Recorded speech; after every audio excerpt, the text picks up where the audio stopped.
Reportagem do jornal Estado de São Paulo informa que senadores resgataram um projeto de lei aprovado pela Câmara para criminalizar o chamado abuso de autoridade por parte de magistrados e membros do Ministério Público. A proposta surgiu junto com um pacote de medidas contra a corrupção elaborado pelo Ministério Público Federal, mas que foi desfigurado pelos deputados em 2016. Rodrigo Pacheco, o líder do DEM no Senado, protocolou seu parecer em relação ao projeto hoje e já entrou na pauta do dia da reunião da Comissão de Constituição e Justiça. O projeto define como crime de abuso de autoridade condutas praticadas por autoridades ou agentes públicos, abre aspas, com a finalidade específica de prejudicar outrem ou beneficiar a si mesmo ou a terceiro, ou ainda por mero capricho ou satisfação pessoal. Fecho aspas. E aí, Vera? Então, Silvio, tem várias iniciativas pululando no Congresso a respeito desse assunto, em decorrência desse assunto, num sinal de que é difícil blindar totalmente a política de um tema assim tão rumoroso, né? Se consegue em alguns casos, a gente vai falar sobre a reforma da Previdência, vai falar sobre o PLN 4 que finalmente foi votado ontem, então nesses casos se consegue suplantar esse assunto, mas ele é um tema fulcral, central do Congresso desde a segunda-feira. Ontem, então, foi convocada a convidado, né, o ministro Moro, a depor no Senado, num acordo do qual ele próprio participou, se prontificou a ir, que foi costurado pelo presidente do Senado, Davi Alcolumbre, assim como também foi costurada pelo presidente do Senado, Davi Alcolumbre, a inclusão desse projeto de abuso de autoridade na pauta da CCJ. E aí você já tem uma situação em que é o comando do Congresso, o comando do Senado neste caso, querendo avançar em medidas que coíbam os excessos das autoridades. Antes isso era uma coisa muito concentrada no centrão, no baixo clero, em quem era investigado, e agora você tem uma iniciativa política, uma diretriz da cúpula do Senado de dar um freio de arrumação a eventuais excessos de autoridades. Isso é uma decorrência imediata da revelação dos diálogos entre os procuradores e o então juiz Sérgio Moro, que, sim, exorbitam a fronteira estipulada pela Constituição, pelo Código Penal e pelo Código de Ética da Magistratura para o que é o papel do acusador e o que é o papel do julgador. Então tem esta consequência, tem este efeito colateral. E hoje, na Câmara, discutiu-se a convocação do jornalista Glenn Greenwald para depor a respeito do conteúdo dessas gravações ou hackeamentos ou o que quer que ele tenha. O que é um tremendo tiro no pé, porque esse requerimento foi apresentado por ninguém menos que um deputado do PSL. Você dar um tiro no escuro na direção de um aliado, de um ministro do governo, um dos principais ministros do governo, num momento em que não precisa ser um gênio para ver que o presidente da República tem evitado falar do assunto, portanto, sabe que o assunto incomoda o seu governo. Publiquei hoje os bastidores disso, de quem esteve com Bolsonaro ontem, momentos antes daquele piti que ele deu ao encerrar uma entrevista para não querer tratar deste assunto, que falou, ele não queria sequer dar a entrevista porque ele sabia que seria questionado a esse respeito. O que Bolsonaro tem dito para os seus aliados, isso é apuração, isso é informação, que ele suportará Moro, que ele dará o suporte, dará o apoio, mas que acha que isso tem potencial para resvalar em seu governo, tem potencial para atrapalhar o governo. Por isso se manterá nessa posição mais reservada. E aí o que vai, o gênio do PSL vai lá e convida o Glenn Greenwald para depor em rede nacional diante do parlamento, podendo ser inquirido pela oposição, por todo mundo, a respeito de coisas que não se sabe o que são, que estão em seu poder. Tanto é um tiro no pé, apesar do gado aí ter como não tem nada a temer, ter vindo falar rapidamente, que ele, quando viu que a esquerda apoiou o seu requerimento, falou, opa, se a esquerda está apoiando, não deve ser bom para a direita. Troféu sorvete na testa. Qual é a tua leitura, Andreasa? Olha, que loucura, né? Bem, sobre a lei de autoridade, a lei de abuso de autoridade, eu já falei isso aqui outras vezes nesse programa. É um assunto delicado porque nós estamos tateando um ambiente conflagrado, né? A chapa está quente, literalmente.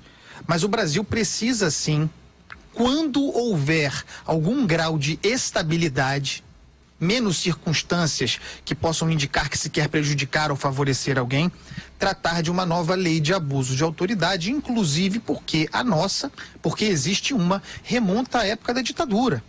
Ela tem uma natureza discricionária. A gente precisa pensar em lei de abuso de autoridade em defesa da democracia. Mas não é agora. Não era antes, não era no ano passado, não era no ano retrasado. Não sei quando será. Mas é preciso ter algum grau de estabilidade para se tratar desse assunto. Sobre a convocação do editor do Intercept, Glenn Greenwald, para o parlamento, é um tiro no pé tremendo, porque o Jair Bolsonaro está certo.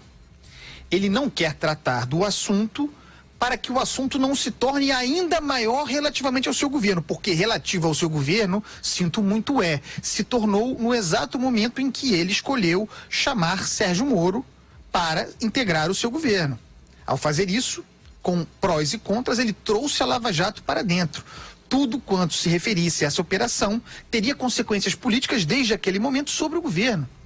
Tudo quanto se referisse ao Sérgio Moro, hoje ministro, hoje político, consagrado, no entanto, como juiz federal, tudo quanto se relacionasse a ele no passado, respingaria politicamente no governo. O Bolsonaro sabe disso. Se não sabia, aprendeu agora. Então a convocação do Greenwald para a Câmara é uma loucura, porque, e aí é a obviedade da política, você não confronta alguém em desigualdade de condições. Confrontar o Glenn Greenwald agora é um erro para qualquer um, pelo simples motivo de que ele se arvora de ter informações que mais ninguém tem. Não faz sentido isso. Imagine se no Congresso o sujeito resolve simplesmente abrir uma das gavetinhas que estão sob seu controle e soltar uma bomba, uma nova conversa. Imagine o estrago político para o governo Bolsonaro que isso aconteça dentro do Congresso. É um erro, é uma loucura, é o voluntarismo. É, em grande parte, graças ao PSL, o pior parlamento da história. Agora o Alexandre Borges, ainda nesse bloco, vamos lá. Pois é, agora você imagina o que vai ser essa convocação, a saída do ministro Sérgio Moro ao Senado. É uma situação terrível, porque se ele não vai, fica parecendo que ele tem alguma coisa a esconder, né? O que eu imagino que não tem. Se ele vai...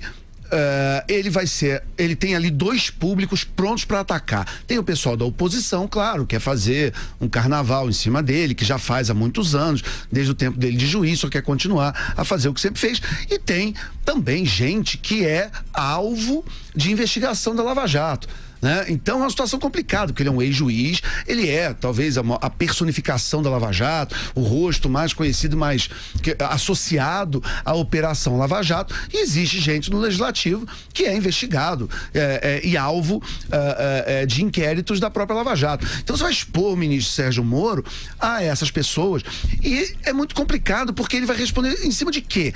Em cima de matéria de um blog de esquerda, o Intercept, que diz que tem um material que foi hackeado, aí solta umas coisas editadas que você não sabe, que você não viu, que a gente tem que confiar na palavra do blog. Enfim, aí o ministro vai falar sobre o quê? Vai falar sobre essas especulações, sobre disse que ele falou, que não falou. Quer dizer, é muito complicado.